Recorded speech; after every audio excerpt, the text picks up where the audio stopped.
and welcome to this special edition of Startup Street. I'm Ritu Singh, and with me is my colleague Arundathi Ramanan. Now, seed and early-stage investment platform IAN Group has announced the final close of its second VC fund, the IAN Alpha Fund, at $100 million. This fund is going to back innovative startups and MSMEs, particularly those leveraging breakthrough technologies like AI, space, semiconductors, biotech and climate solutions, with a focus on India's national strategic priorities. Now, since its launch, the fund has already invested in more than a dozen startups, many led by first-generation founders from Tier 2 and 3 cities. Absolutely, Ritu, and backed by a mix of government, institutional and global investors, the group said its Alpha Fund reflects strong confidence in IAN's two-decade track record of scaling high-potential ventures. IAN's portfolio of 250-plus companies today stands at a market valuation of almost $10 billion in sectors such as space tech, biotech, defense tech, AI, ML, SaaS, robotics, fintech, health tech, manufacturing tech, consumer tech, and a whole lot more. Joining us today to discuss what this fund means for India's deep tech decade are Padmaja, Ruparel and Saurabh Srivastava, the co-founders of IAN Group. Well, Saurabh, let me start with you and welcome both of you to the show. The IAN Alpha Fund has reached a $100 million final close at a time when early-stage funding in India has slowed down a bit. Start by talking to us about how easy or hard it was to convince investors to commit, given the broader cautious environment overall.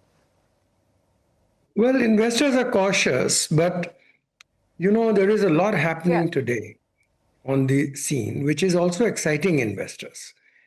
And at IAN, we actually did not have a lot of problems in interesting them, because one of the things is that we've been around for over 2 decades. So there's enough that they can see, both in terms of what we did earlier on angel investing in the angel fund, in our fund 1, and now, of course, Alpha Fund.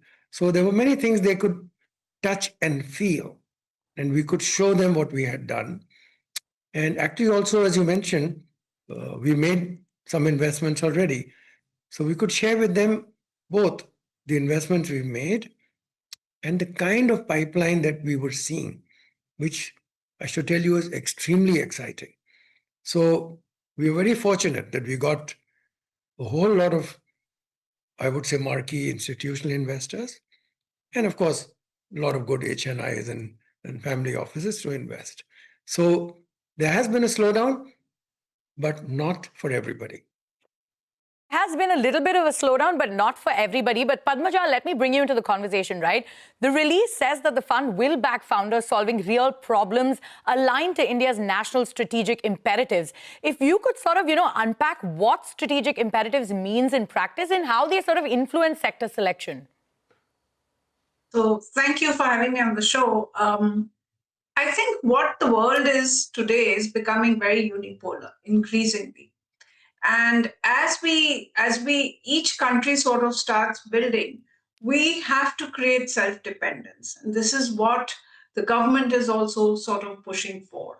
So some of the strategic imperatives or real problems that India faces today is its own foundational technologies like semiconductor, biotech, where we are looking at genes, we're looking at pharma, whether it's defense tech startups. All of these are of national strategic imperatives. On the other hand, we do have real problems, not only for this country, but around the world, like water, sanitation, agri-tech. All of these need innovative solutions.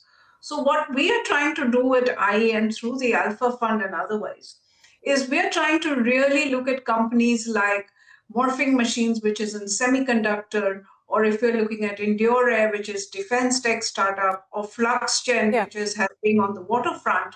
That's what we're trying to do as we build this fund and, breed companies, breed innovation. Got that, Padmaja? If you could give us a few more specifics. So far, the fund has already invested in about 12 startups. What does the pipeline look like, and what are the technologies or business models that are emerging as priorities for you as you look at making these investments? That's a very good question. I think what we are trying to do is, first of all, create a very risk-mitigated portfolio, right, as we build this fund portfolio. Because what is also important is returns. So we have done a lot of investments on the defense tech, on semiconductor, etc. We're now looking at agri-tech, AI, some of the biotech companies which are already starting to commercialize and start building revenues. So while we still stick with the vision and the mission of solving real problems and national strategic imperatives, we are picking up companies with business models or stages in its life cycle where it has progressed a little bit more. This ensures that, while there is research and science and technology still getting developed or getting closer to commercialization, we also have companies that are now looking at revenues and next round fundraise. So it's a mix of both short term and long gestation, but we've sort of focused more on saying how do we risk mitigate across sectors, across tier 2, tier 3, Sure. across different diverse solutions, both for India, and then if it works for India, it will work somewhere else in the world for sure. Sure. And, Saurabh, so how do you evaluate your potential portfolio companies' innovation with commercial clarity, especially in high-risk sectors like semiconductors or space tech? See, in many of the high-risk sectors, firstly, every investment you made on a founder who may not have ever done a company before carries a risk. But when you look at these deep tech areas, then one of the things we do is we look at companies that are already at what you would call a TRL4, which means there is some validation of the technology. So we know it's real. Now what we're looking at is, can they scale it? Can they get to manufacture? Can they find a market within India and outside? And so one of the things we do look at is, even in the technology companies, do they have a market in India? And that's one of the reasons when you look at whether it's semiconductors, whether it's space, whether it's cybersecurity, certainly in defense, not just drones, but also propulsion engines, many other areas. We know there's a huge market in India. They can scale to a large extent in India. That cuts down some of the risks in deep tech. And if they can scale in India, then many of them are really at the frontier level. They can go overseas. They can scale globally. So while it looks like deep tech is risky, it depends on how you approach it, how you analyze it, and it does not need to be any more risky than many of the other ventures that you do.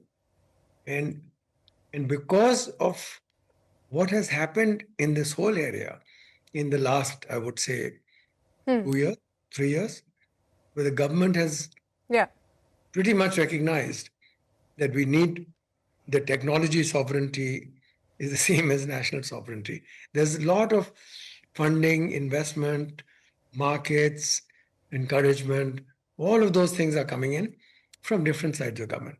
So it helps us take some of the deep tech bets, both Indian market, global market. Sorry. Yeah. Saurabh, that said, it is a tough call, and that's where your expertise does come in. These are new technologies we're talking about, and you're looking at the company and the market fit and the ability to scale. But what are the qualities you also look for, specific qualities in founders as well? Are you looking at repeat founders, for instance? Are you looking for specific qualities that are green flags? Yes. In fact, if there are 10 things you look at in a startup, at least 5 are just the founders. It's the most important element. So you're looking at the founders. A, their passion, their commitment, their level of understanding and knowledge of the technology. Do the founders have a complete team? So they need the technology side, but do they have a business side as well? Do they have somebody who understands sales and marketing? If they have done a venture before, any one of them, that's a plus. But that doesn't always happen. That's okay. You're looking at what else have they done before. They may have worked in a company, they may have worked in a startup, in a CXO, whatever. You're looking at their level of understanding and competence in the area that they have chosen. You are looking at how deeply have they researched that area. Have they looked at competition? Have they looked at how they will get to market? So you're looking at overall, how solid is their thinking? Can they take this to scale? You're looking at founders who have to be exceptional, who really want to build at least $1 billion company and are willing to put in the time and the effort and bring in the people they need to complete the team. There are companies that have dozens of PhDs they've recruited. There are companies that actually have looked at bringing in founders that cover the competencies that they don't have. So these are founders that understand the issues and the risk. So these are the founders to back. Sure. So one of the key things that you do look for is what the founder can bring to the company. But Padmaja, can you walk us through the typical check size range for the Alpha Fund? And also, how are you sort of structuring these checks across segments? For instance, are you sort of writing smaller exploratory bets in frontier tech and larger and more commercial sectors? So it's a very good question, actually. So what we're looking at is to invest almost the first institutional round in the companies. So we come in with about 2 million, which is about 15 to 17 crores. And then if the company progresses well, we are open to actually top it up with another million, which is about 8 to 9 crores. So typically we would have invested 23 to 25 crores in the company. That's number one. Number two, I think for the way we are structuring these investments is to actually tranche them. So what happens is that the companies get money on the go, but they keep performing, and then the fund is also risk mitigated. More importantly, we are able to bring in the right co-investors, people who are funds or investors who understand the space better or who are deep-pocketed, so that the companies have a good cash runway. And finally, I think what we do look for in companies when we invest is how we can actually help the companies grow. We sit on the board, we take a board seat, we have some strategic rights, and that helps the company. We come in with a perspective that we can help the company to grow. The companies based on these startups which are based on science and tech, they do need a little help on the business side. And I think that's what we try and bring with our global both Indian and global networks. So it's really a kind of a partnership which is a coach and captain partnership, not very intrusive. So that's how we sort of structure our investments. A coach and captain partnership, very well way to put it, Padmaja. But Saurabh, let me try and ask you this another way. Do policy priorities drive your investment decisions, or are you sticking purely to commercial logic, given the push from the government as well? The policy priorities and commercial logic do intersect. So, 3 years ago, how many drone companies existed? Today, there are maybe 1,000. Right? Before the government changed policy, there were just a handful of space startups. We're just talking 3-4 years ago. Now there are a few hundred. So policy and the commercial side do go hand in hand because there is an enablement. Defense, for example, this program they have, which is called IDEX. It actually gives orders to companies. So in our case, we are looking at areas which will have a big market in India. There is a need. The government is also backing. I'm talking of areas like defense, for instance, okay, or space. All of these will have a market outside, but they'll be able to cut their teeth within India. When we invest, we are a fund which has to give returns to investors. So the commercial viability, the returns we can give are absolutely at the center of our decision. But what I was saying is that these are not two streams that don't actually connect. If they do not connect and there is no commercial viability, then it would be difficult for us to make an investment. But like Padmaja was saying, very often we are able to help companies actually get a market, get into networks, get into areas where they may not otherwise have managed, and make them a success. So many of the deep tech areas, we're playing that role, whether it's in space or semiconductor, Sure. drug discovery, cybersecurity, many of these areas.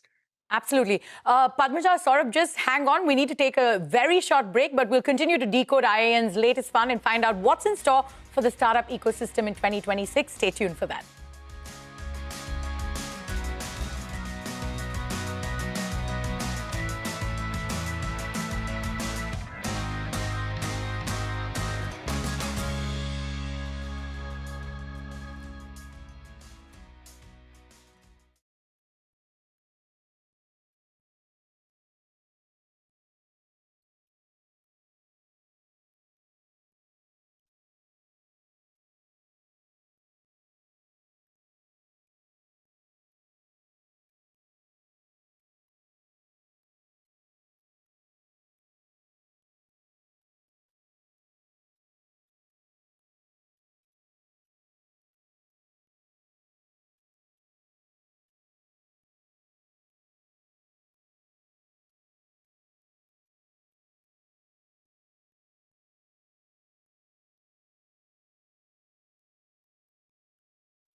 Welcome back. You're still with us on Startup Street, and still on the show with us is Padmaja Ruparel and Saurabh Srivastava, the co-founders of IIN Group.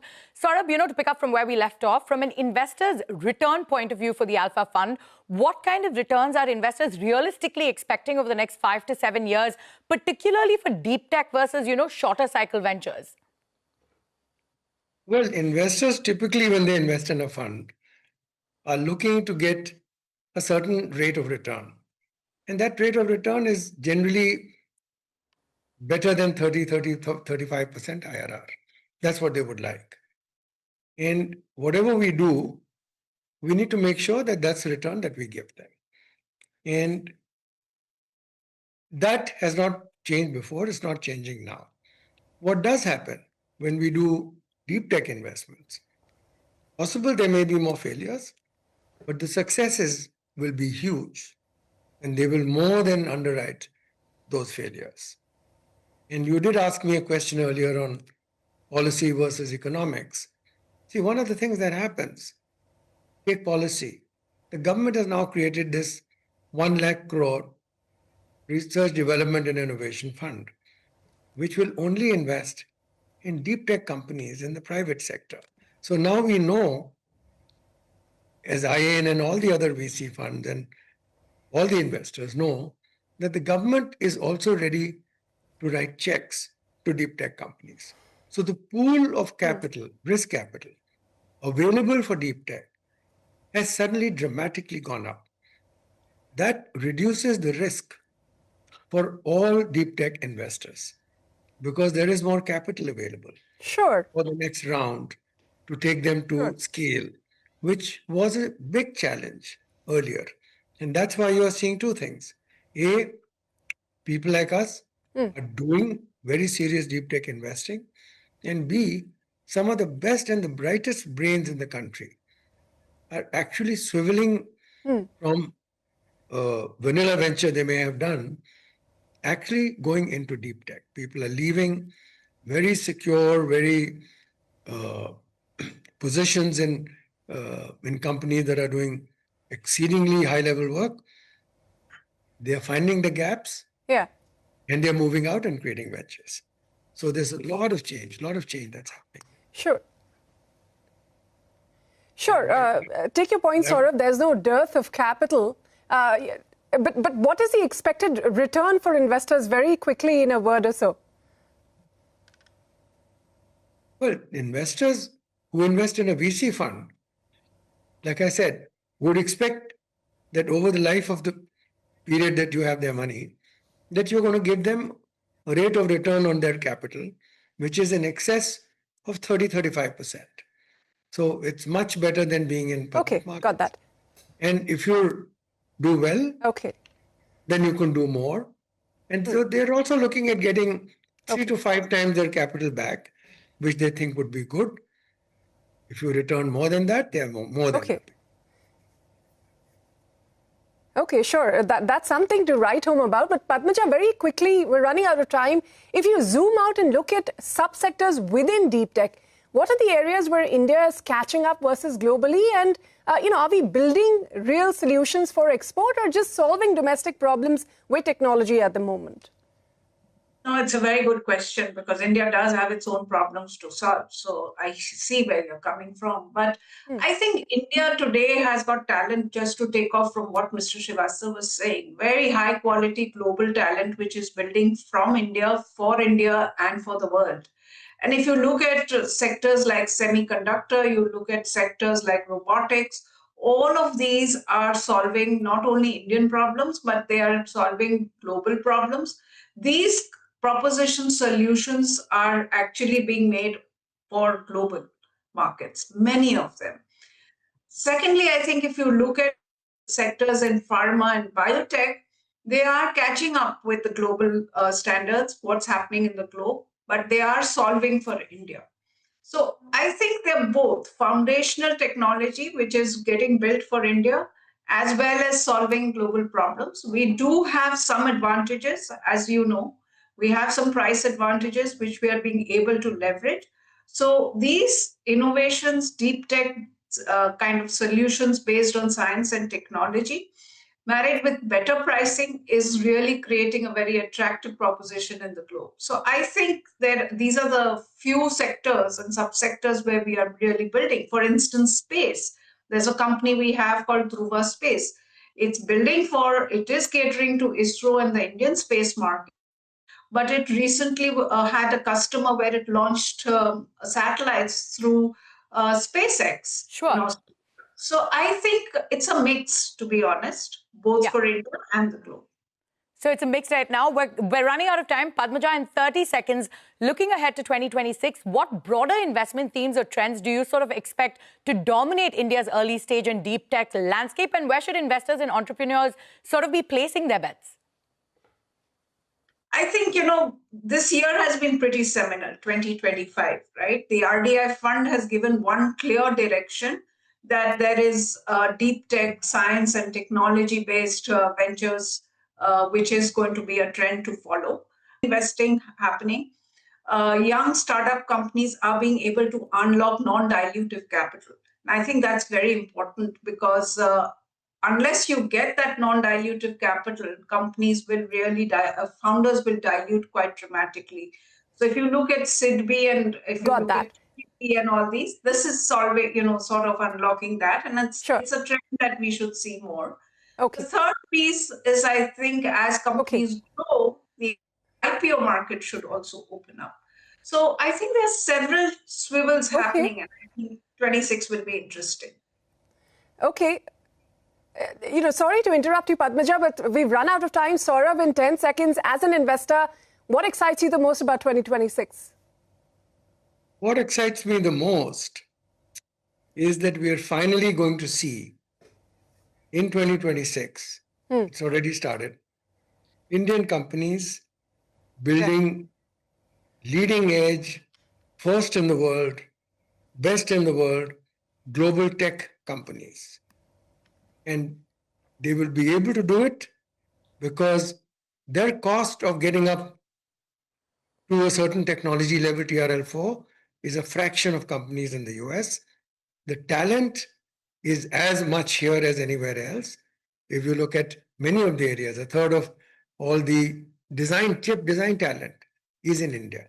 So we have the people, we now have the ambition, and we also now have the capital. So 2026, to my mind, will change the narrative for Indian tech and Indian startups dramatically. So it'll change the 2026 at an inflection point, because the world is at an inflection point where most technologies are going to change. AI is not the only game in town. Most things are going to change. And this is the right place for our flowering and our boom to happen. So absolutely. we are seeing the perfect storm. So we are at an inflection point, and it is a perfect stop. All right, Padmaja, Saurabh, thank you so much for joining us on the show and outlining India's deep tech ecosystem and what we can expect next year. Thank you. Thank you. All right. And with that, it is a wrap on this edition of Startup Street. But Ritu, there's a lot to look forward to next year.